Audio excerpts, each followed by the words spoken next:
I can probably say I get it now. Like, I get it. I get it! I understand why people think some agents are the fucking scummiest people on the planet. I need to calm down. I need to breathe. I literally just got through an escrow. It wasn't successful, but I made it out safely with the most crummiest, slimiest, sleaziest group of individuals I have ever worked with. Oh my God. I have freaking PTSD from this. Let me take you through the story. I take my client to the house. It is a recent flip. It's not a good flip, but to the naked human eye, in a 15-minute walk around, it seemed like a decent one. So I come out of that same day. I look up the MLS listing, and in that listing, it says, motivated seller, price is X amount. We're willing to offer a closing cost credit of X amount of dollars. So I'm like, perfect. My buyer doesn't need a closing cost credit, but since you're willing, and because the property has been sitting for a while, we're just going to take advantage of that anyways and reduce the price by that amount because it's been sitting for a reason. We just hadn't figured out why, but it was sitting for a reason, and we were all cash, so we were going to say, like, you know what? It's obviously not worth full price. So write up the offer, send it to them. They come back. The seller will absolutely not accept price adjustments. And so I'm like, well, you actually will because you offered a price adjustment, which is on the MLS. Do you know what this dude did? He went into the computer and changed it, then got back on the phone and then tried to gaslight me like it never was there. Are you psycho? So at this point, I was like, the red flag was there. I wanted out. I literally wanted out, but I knew that my client really liked the property. So she's like, you know what? That's fine. We're gonna give them the price. So we gave them price and we moved into escrow, which enters the next show. So for those of you who don't know, typically when you start an escrow, they send you a little email that's super nice. They send you an email saying, hi, my name is, the escrow number is, all this different stuff, laying it out, being super polite. Do you think I got that? No. I get an email from escrow company at escrow1957.com. Like, A of all, coming to the 2024s. What is that? That just screams spam, scam all over it with freaking wire instructions. So for those of you who also do not have context, wire instructions are not supposed to come over in a freaking PDF file that any Tom, Dick, or Harry scammer out there can get into, fool around with, and redirect to their account. All right? It's called basic security, which they did not do. So that raises a red flag to me. And as a broker, I'm like, okay, before I release the buyer's information so you can get into contact with them, can you just let me know, like, what's your license number? Because they also didn't have that listed on their website or information. Do you know this escrow officer, and I said it politely, I made sure to say it politely, but it was very straightforward. It said, hey, is your escrow broker controlled? Because I wanted to make sure that it wasn't controlled by the same a-hole. And then I asked for the license information. She proceeds to tell me, well, we have been in the business for 65 years, and I don't know who you are, and this is a seller, and this is that, and why are you asking me all these questions? And I'm like, bro, you need to chill. You need to chill. So I verified all the information after, and keep in mind, these emails, these nasty ass emails went back and forth for a minute. That to the point where I had to get on the phone with her and do my straightforward, like, hey, this is the reason why I'm asking the questions. I just need a straight answer. Did she like that conversation? No, because what she did was, so in that conversation, I said, I'm not even gonna deal with the wire instructions because this has too much shadiness involved in it. Leave me out of it. She interpreted that in her passive aggressive manner, this is the escrow officer, to mean that I didn't want to be involved at all. So she went ahead, huge red flag, and sent over not only the wire information, but all of the escrow instructions without sending me any copies. And the reason that's a red flag is because what escrow officers can and have been known to do is slip things in there that do not benefit the buyers, which is why you as a buyer should have it reviewed with or by your agent first. So then I say, silly me thinking it was a mistake, I was like, hey, can I get a copy of it so that I can review it? This woman said no. She said, you told me you don't want any parts of this, so we ain't gonna send you nothing. She didn't actually say it like that, but that was the tone of the emails that was implied. So when I tell you, you know when you get so angry, you like quiet down. I went quiet and I said, if you do not provide me these escrow instructions, we are going to have issues and I'm not going to ask again. So then she sent them to me. And of course they had multiple issues. Oh my God. And then I am driving on the freeway, minding my business. In this contract, we had given ourselves a 7-day inspection period. And just for a little context, within 7 days after acceptance, this is how we had worded it, that was our deadline to get our inspection done, to get that report in, and to either remove that contingency or to ask for a request for repairs or ask for any credits, so on and so forth. That's traditionally how it works. Ladies and gentlemen, on day six after acceptance, I am driving and I get a text from this man who is saying it is day 7. I had to pull over because I was like, this cannot be the outer limits. He was insistent. Well, Dominique, that's not how it works. Okay? It's day 7. Do you know that I had to literally go to the exact date and time of acceptance and then count out in 7 increments 24 hours and then put it in a little text and send it to him to prove it was day 7 the next day?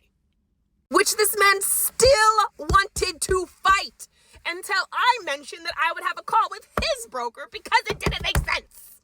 Mind you, this was after he had threatened to give us a notice to perform on day 6, which is a form that says that we're in the wrong when we're not. Oh my God, and then the house. This house on the day of the inspection. Oh, ladies and gentlemen, this was probably, it took effort to make this flip this horrible. Because when I tell you, from the moment we started that inspection period, this is with the home inspector there and my buyer there, everywhere we turned, we were finding issues. And not like cute little ones, big ones, structural ones.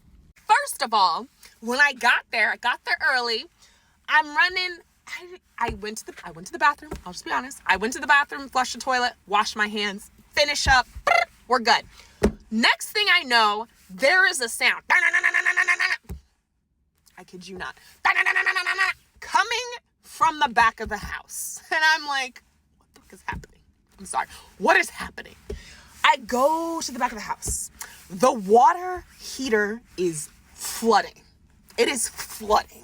There's just whoosh. It is Rusty River outside. And it goes like this for 15 minutes. So when the home inspector finally gets there, we figure out that they didn't put in the release valve that is required for a tankless water heater, which is why every time you fill the plumbing lines with hot water, it would just release all of it out. We then discovered that there was moisture already coming into the house in the walls and causing little bubble pockets to form. And then we found out that the gazebo that they had outside was not structurally supported, so if you pushed it one way, it could fall on somebody. We went up into the attic, which yes, I even climbed on that little ladder up into the attic and found out that there is nothing supporting that roof except one little brace that's at this little angle. Everything else, nothing. And it was crazy because even the home inspector was like, There's no way this got built like this. Someone literally had to have cut it in order to achieve this effect. And I'm like, why would anybody crawl into a roof and start cutting things? They added new insulation. I will say that. They added some new blow-in insulation. Looked really good. It was clean up there. It was clean. But they cut the structure to the roof in the process. We then had our little handy-dandy home inspector crawl into the crawl space to discover why the floors were uneven. Why were they uneven, might you ask? Because, and I know it's, the footings were off. They were off. Not all places, but some of them, they were off, okay? You could see the joints doing a little V. They were doing a V under there.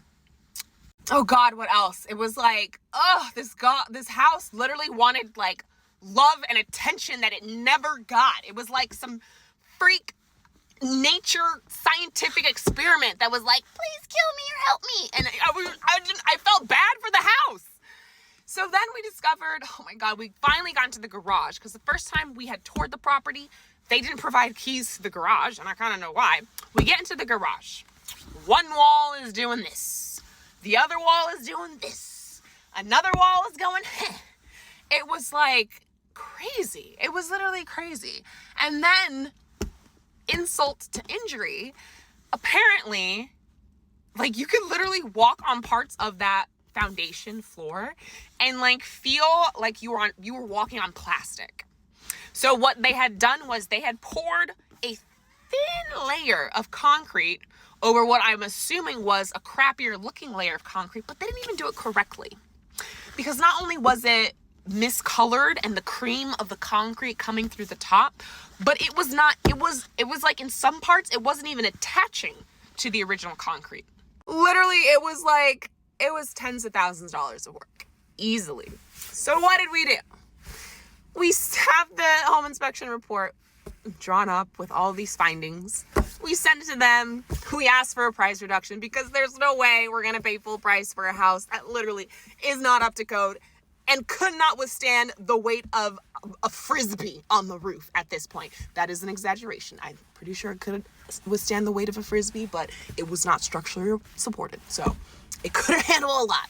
But anyways, and then, the coup d'etat. So then, I don't even know why I thought, but we sent them the price request for the credit for all these repairs. I kind of thought that they would come to their senses. I don't know why. Silly me. I'm definitely going to learn from this experience. But they flat out, I'm pretty sure they didn't even read the inspection report, which tells me they either already knew about all this stuff or they just really did not care. So I get a response back from the listing agent who's like, no, the seller rejects all of your requests. What do you want to do? Here's your notice to perform, which he delivers on day 8, which yes, he can. Good for you, dude. Good for you. But it was just like, you're trying to sell a house that it literally is structurally stuff is wrong with it and you're getting an attitude. So then I was like, yeah, we're just gonna cancel. Like, we're not gonna beg for this house. Send in the cancellation papers, get them back signed. Everything seems peachy keen. Feel like we're gotten out of it. And then something told me, it was like, I wonder if he actually shared that home inspection report, which we're kind of supposed to. I mean, are you supposed to? I think you actually kind of are, because it is a disclosure at that point. I don't think he did. He didn't, at least on the MLS. Who knows if he will? I don't know. But I checked the MLS listing to see if maybe, hey, he's posted the home inspection report because now it is his requirement to disclose that information, which he did discover. No. And then,